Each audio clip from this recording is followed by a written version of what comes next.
नमस्कार दोस्तों। जैसा कि हम लोगों ने पूर्व में भी बताया था कि खेल और राजनीति को एक मंच पर लाया जाएगा और सकारात्मकता के साथ जनता के बीच में नई नई जानकारियों को नित साझा की जाएगी। इसी कड़ी में हम लोगों ने आज से शुभारंभ किया है और अपने कार्यक्रम का नाम रखा है खेल की वकालत।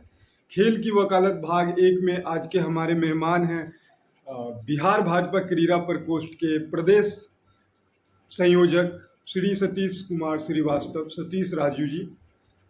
हम जानेंगे उनके कार्यकाल के बारे में, हम जानेंगे उनके द्वारा किए गए कार्यों के बारे में, हम जानेंगे कि खेल के प्रति उनकी कैसी ललक थी और उस ललक को उन्होंने किस तरीके से पार करते हुए आज जो खेल के क्षेत्र में एक महारत हासिल कर ली है। लगभग हर एक खेल संघ सतीश राजू जी को और भाजपा क्रीड़ा प्रकोष्ठ को जान रही है, क्योंकि एक काफ़ी अच्छी सकारात्मकता के साथ इन्होंने खेल को बढ़ावा देने का काम किया कोरोना काल से लेकर अब तक लगातार। तो हम अब शुरू करते हैं खेल की वकालत। और मैं फिर से आपको बताऊंगा कि मैं अपने कार्यक्रमों में, मैं अपने इस तरह के कार्यक्रमों में कोई मसाला नहीं चाहता हूँ।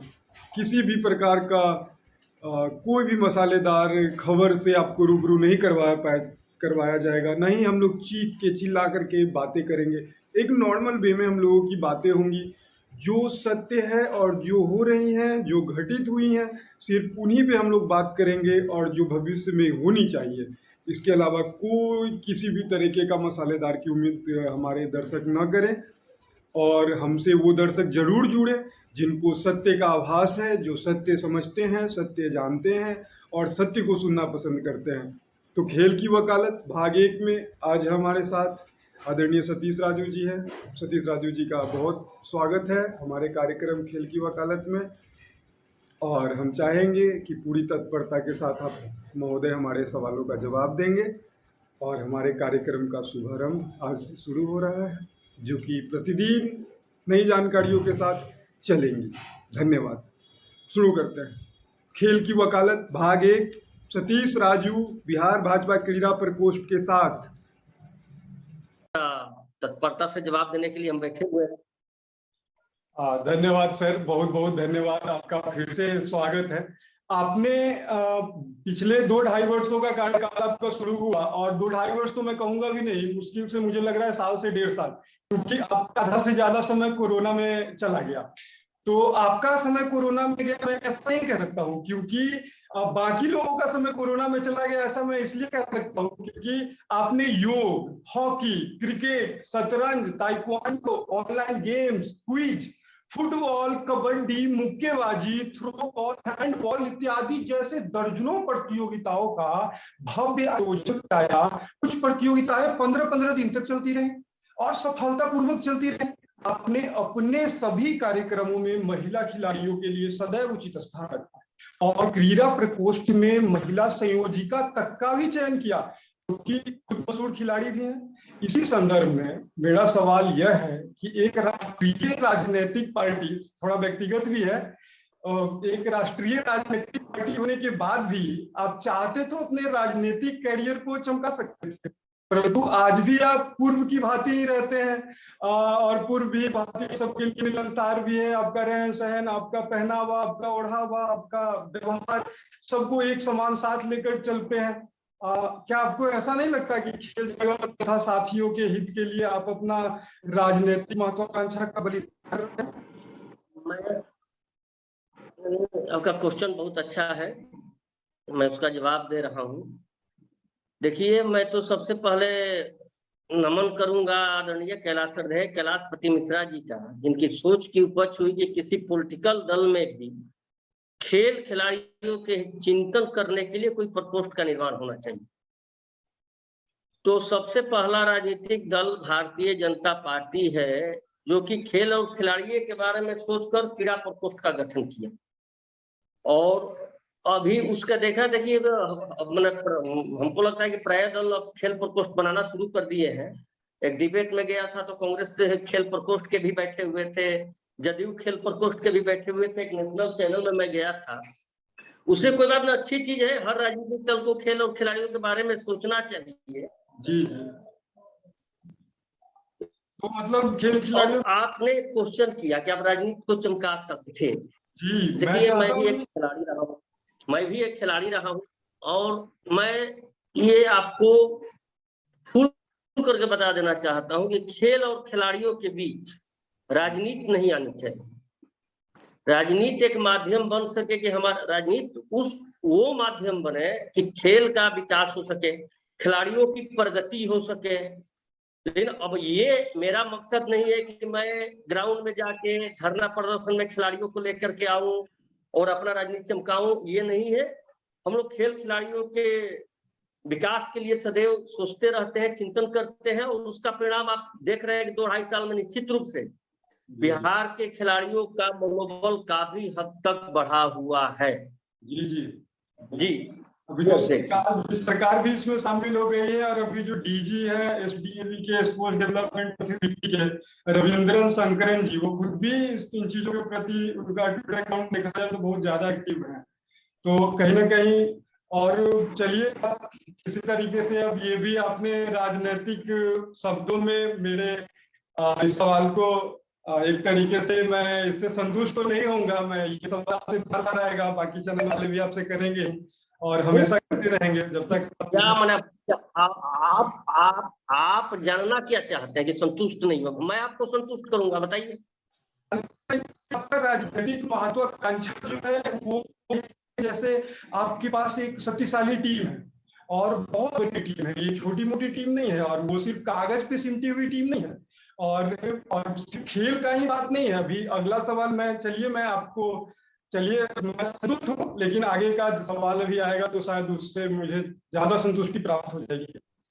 तो दूसरा सवाल करने से पहले मैं कुछ बताना चाहूंगा अपने दर्शकों को कि महोदय ने ओलंपिक मेडलिस्टों के लिए सम्मान समारोह पटना में, फिर दिव्यांग खिलाड़ी सम्मान समारोह, खिलाड़ी सम्मान समारोह, महापुरुषों की जन्मतिथि मनाना, विकलांग खिलाड़ियों के लिए ट्राई साइकिल वितरण, जारे में खिलाड़ियों के लिए कंबल वितरण, अभी अभी एकदम करेंट का है अचीवर्स अवार्ड, रक्तदान कार्यक्रम, सेवा ही संगठन अभियान के तहत संपूर्ण कोरोना काल में अन्न वितरण, भोजन वितरण, मास्क सैनिटाइजर वितरण, मेरा बूथ कोरोना मुक्त अभियान जैसे अनेकों ऐतिहासिक कार्य किए। आपने अपने खेल आयोजन से लेकर लगभग सभी कार्यक्रमों में सरकार के मंत्रीगणों तथा भाजपा के लगभग सभी मंत्रियों, सांसदों, विधायकों तथा उच्च अधिकारियों को बुलाया।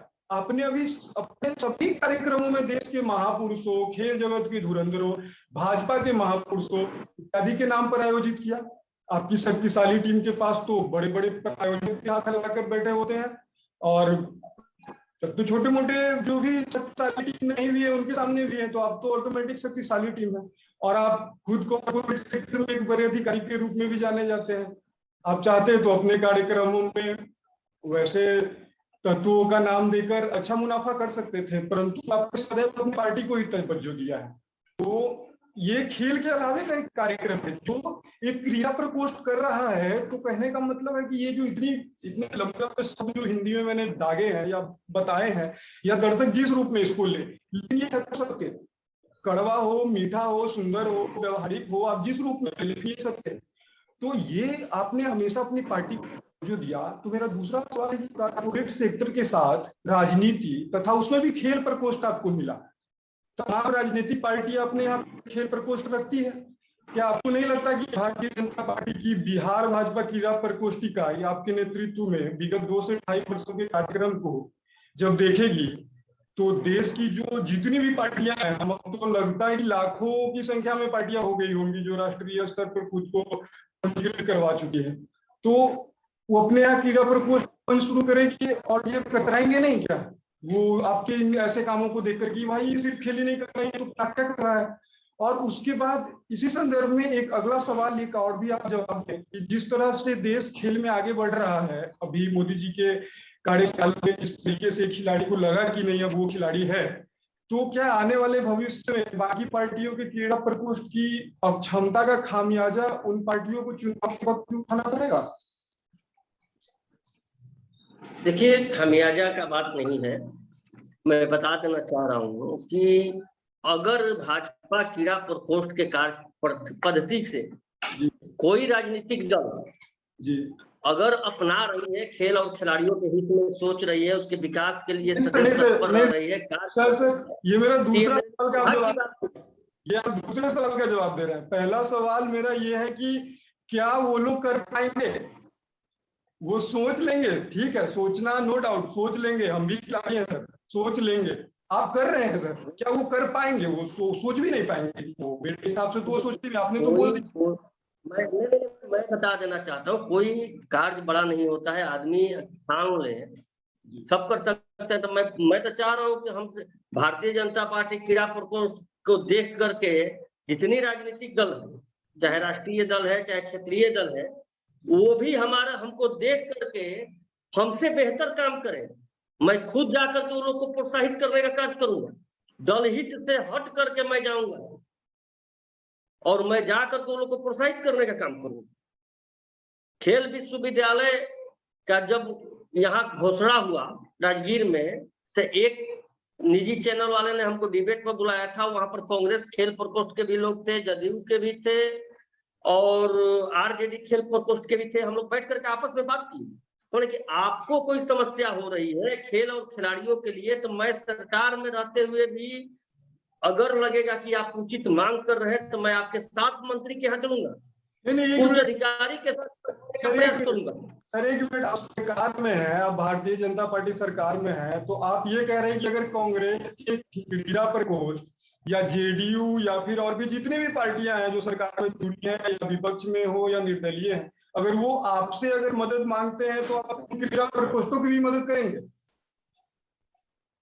एकदम करेंगे, लेकिन वो राजनीति नहीं होनी चाहिए, वो खिलाड़ी और खेल के हित में बात होनी चाहिए।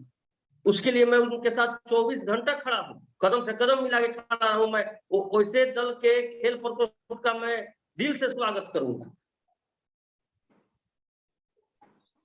तो अगर, लेकिन इतने के बावजूद, अगर इतना चीज होने के बावजूद, उनको अवसर मिलने के बावजूद वो लोग नहीं जुड़ते हैं, तो मेरा दूसरा सवाल यही था कि क्या उनको चुनाव में इसका खामियाजा मिलेगा कि खेल के प्रति अब थोड़ी सी श्रद्धा बढ़ गई है देश में?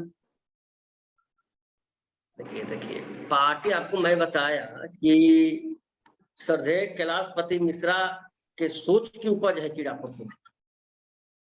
हम लोग खेल के मैदान में जाके राजनीति की बात नहीं करते हैं, लेकिन खिलाड़ी प्रभावित होता है कि भारतीय जनता पार्टी है कि खेल के मैदान के बारे में भी चिंतन करती है।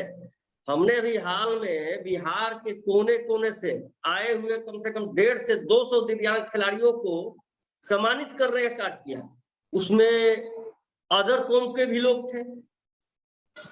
तो खेल में हम जाति राजनीति से को हटा के कार्य करते हैं, और ये हम आपको नहीं कहते हैं कि आप आ जाओ यार भाजपा में आ जाओ, हम आपको सम्मानित कर रहे हैं, कमल के फूल का सर्टिफिकेट दे रहे हैं, आप भाजपा को ही वोट दीजिएगा, ये नहीं है।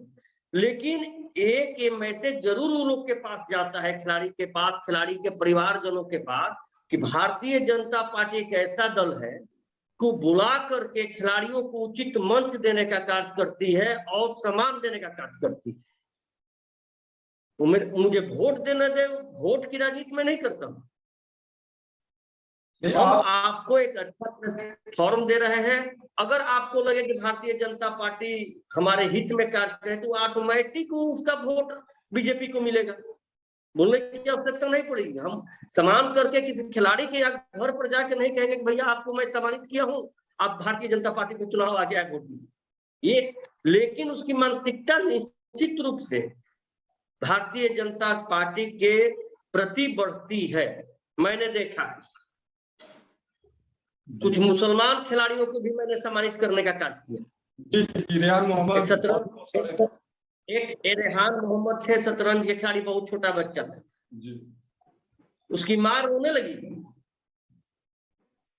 कि सर इतना बढ़िया खेला, अभी तक सम्मान नहीं मिला था। हमने उससे मतलब हम आपको सम्मान दे रहे हैं, आप ये मत सोचिए कि भारतीय जनता पार्टी क्रीड़ा प्रकोष्ठ है, वो खिलाड़ी है, बेहतर खेला है, उसका मान सम्मान होना चाहिए, और हमने उसको बुला के उचित प्लेटफॉर्म पर मान सम्मान दिया। और यही नहीं, अदर भी गेम के खिलाड़ियों को, हम जात नहीं जानते, कौन नहीं पूछते कि आप किस जाति से आते हैं, आप अच्छे खिलाड़ी हैं, बिहार के लिए खेल रहे हैं, देश का नाम रोशन कर रहे हैं, तो निश्चित रूप से उसके लिए क्रीड़ा प्रकोष्ठ आपके लिए सदैव आगे खड़ा मिलेगा, कभी भी आप सोच लीजिए। नहीं, वो तो दिखता है, वो क्रीड़ा प्रकोष्ठ के जितने भी कार्यों को अभी तक हम लोगों ने गिनाया है उससे दिखता है। तो अब आगे हम लोग थोड़ा सा बढ़ते हैं। अभी आपने खेल यूनिवर्सिटी की बात की थी, तो दर्शकों को मैं बताना चाहूंगा और लोगों को याद भी होगा, जो भी खेल जगत से अभी जो शुरुआत में, तो अभी वही लोग देखेंगे जो हमसे जुड़े हुए हैं इस वीडियो को या आपसे जुड़े हुए हैं। तो जो लोग हम लोगों से जुड़े हुए हैं, म्यूचुअल है, तो वो लोगों को पता भी है। लेकिन जिनको नहीं पता है, जो अब नए देखेंगे, उन लोगों को और भी चीजें जानने की जरूरी है कि महोदय ने खेल यूनिवर्सिटी के समय में और कोरोना के समय में इन्होंने जो स्थगित हो गया था खेल सम्मान समारोह सरकारी 2020 वाला, उस खेल स्थगित खेल सम्मान समारोह को कोरोना के गाइडलाइंस में रहते हुए सारे नियमों को, और कितना ज्यादा नियम कानून होता है ये तो पता ही है, तो उन सारे डॉक्यूमेंट्री जितने भी परेशानियां होती है सबको पूरा करते हुए, करवाते हुए खेल सम्मान समारोह के लिए सरकार से स्वीकृति दिलवाया, अपने खेल आयोग के लिए ज्ञापन दिया।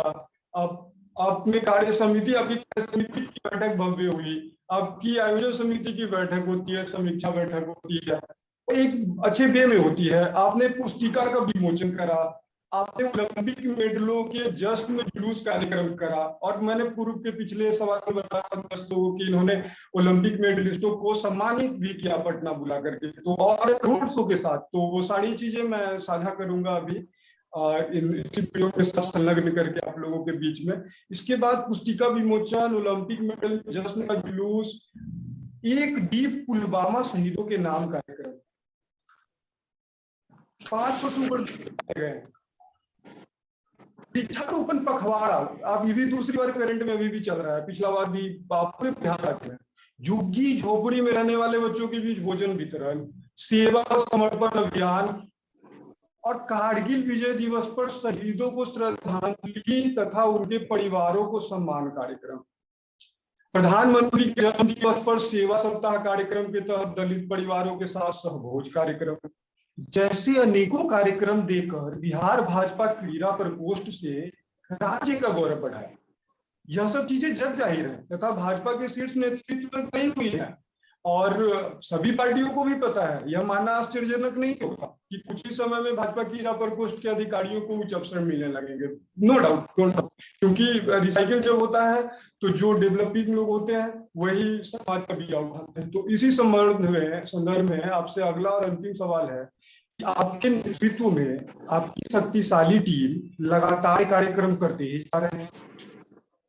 तो मेरा एकदम छोटा सा एक विनती ही है सवाल के रूप में कि जब आपको तथा आपके शक्तिशाली टीम को कोई अन्य तथा इससे भी बड़ी जिम्मेदारी मिलेगी, आप उसके बाद के बिहार भाजपा क्रीड़ा प्रकोष्ठ वर्तमान का, और मैं तथा बिहार खेल जगत का जो भविष्य रूप आने वाला है, जब आप लोग चले जाते हैं, बड़ी जिम्मेदारी मिल जाती है, आपने जो एक बड़ी शक्तिशाली टीम बनाई। यह सवाल इसलिए भी महत्वपूर्ण है कि मैं स्वयं भी बिहार का स्थायी निवासी हूँ, अंतर्राष्ट्रीय क्रिकेट खिलाड़ी हूँ, शारीरिक शिक्षा में स्नातक हूँ, लेकिन मैंने आपके तरह का नेतृत्व तथा आपने जो शक्तिशाली टीम बनाकर धड़ल्ले से कार्यक्रम किए हैं, करते आ रहे हैं, वो मुझे किसी भी पार्टी के इतिहास में तो नहीं दिखता। शायद आपने भविष्य सोच रखा होगा, आप बिहार भाजपा क्रीड़ा प्रकोष्ठ तथा बिहार खेल जगत के भविष्य को आप लोग अपने बाद किस रूप में देखते हैं?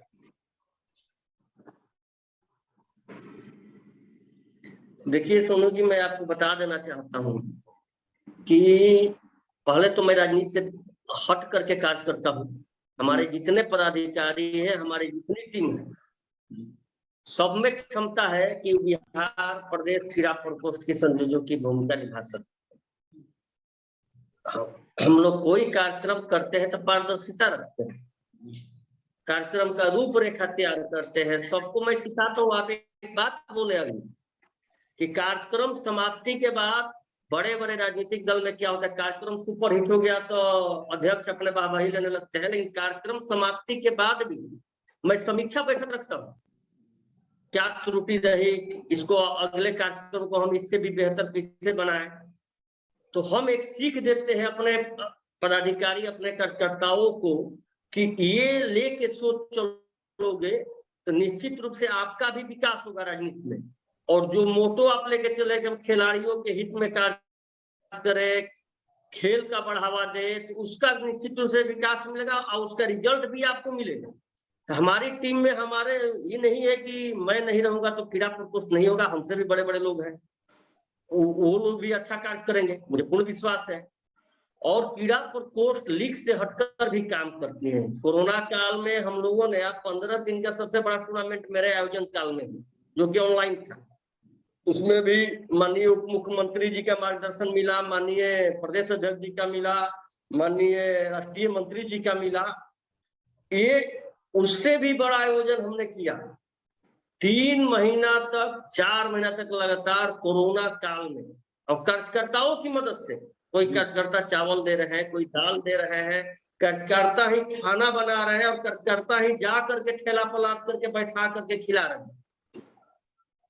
ये प्रतियोगिता से बड़ा प्रतियोगिता था। उस समय अन्न के लिए लोग तरस रहे थे।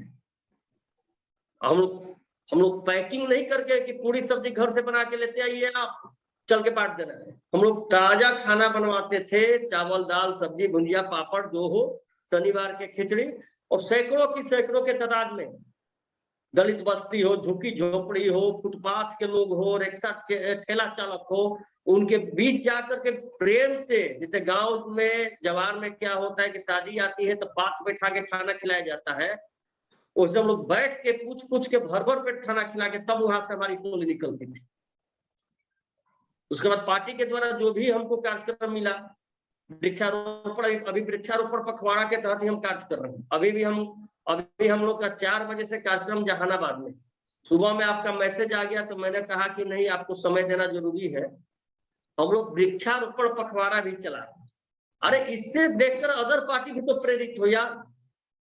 पौधारोपण, आज प्राकृतिक की क्या स्थिति है, हर लोग को पौधा, इसमें तो राजनीति आना ही नहीं चाहिए। प्राकृतिक को बचाने में राजनीति कहां से आती है? यानी ये सोच निश्चित रूप से, ये सोच भारतीय जनता पार्टी के ही लोग कर सकते हैं। डॉक्टर श्यामा प्रसाद मुखर्जी और दीनदयाल उपाध्याय जी, श्रद्धेय अटल बिहारी वाजपेयी मुख्यमंत्री जी जैसे लोग प्रेरणा के स्रोत है आज के। हम तो कहते हैं 1.25 अरब लोगों के लिए लोग प्रेरणा के स्रोत है, इनसे सीखने की जरूरत है देश को। लेकिन यहाँ के देश में तो जाति बांटो, देखो ना कंचन जी बाहर, लेकिन उससे अलग हट के हम लोग काम करते हैं। और मैं सौभाग्यशाली हूं कि विश्व की सबसे बड़ी पार्टी भारतीय जनता पार्टी का एक अदना सा सिपाही हूं, और हम लोग हर कार्य में बढ़ चढ़ के भाग लेते हैं। ये नहीं है जाड़ा होता है कंबल वितरण करते हैं, खिलाड़ियों के मैदान में जाते हैं। अटल जी की जयंती आप भी भरोसा नहीं कीजिएगा, हम अटल जी की जयंती खेल के मैदान में मनाते हैं।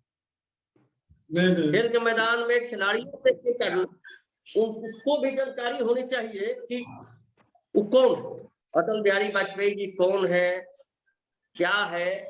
खाली जयंती या टूर्नामेंट नाम से करा देने से नहीं है, आप महापुरुष को बताइए। नया जनरेशन को ये बताने की आवश्यकता है कि स्वामी विवेकानंद जी कौन थे, अटल बिहारी वाजपेयी जी थे कौन थे, डॉक्टर अब्दुल कलाम जी कौन थे।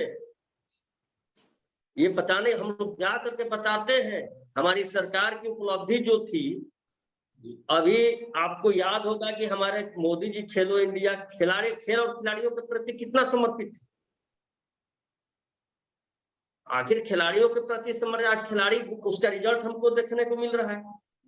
जब खेती अच्छा कीजिएगा, बीज अच्छा डालिएगा शेख बाबू, तो निश्चित रूप से आपका फल दिखाई पड़ेगा लोगों को।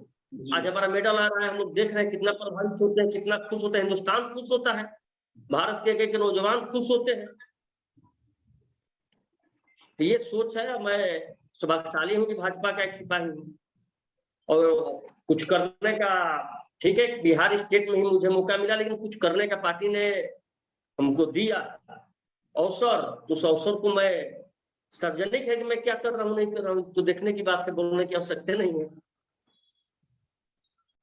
बहुत बहुत धन्यवाद आपका आदरणीय सतीश कुमार श्रीवास्तव, सतीश राजू भाई जी, माननीय प्रदेश संयोजक भाजपा कीरा प्रकोष्ठ, आपने हमारे खेल की वकालत के पहले भाग में समय देकर हमें जिस तरह से आशीर्वाद दिया है, हम आपके हमेशा से शुक्रगुजार हैं। और खेल के प्रति आप जो बिहार में कर रहे हैं और जो लगातार आपकी शक्तिशाली टीम के द्वारा कार्यान्वित किया जा रहा है, वो कहीं ना कहीं बिहार के लिए एक दिशा तैयार की जा रही है।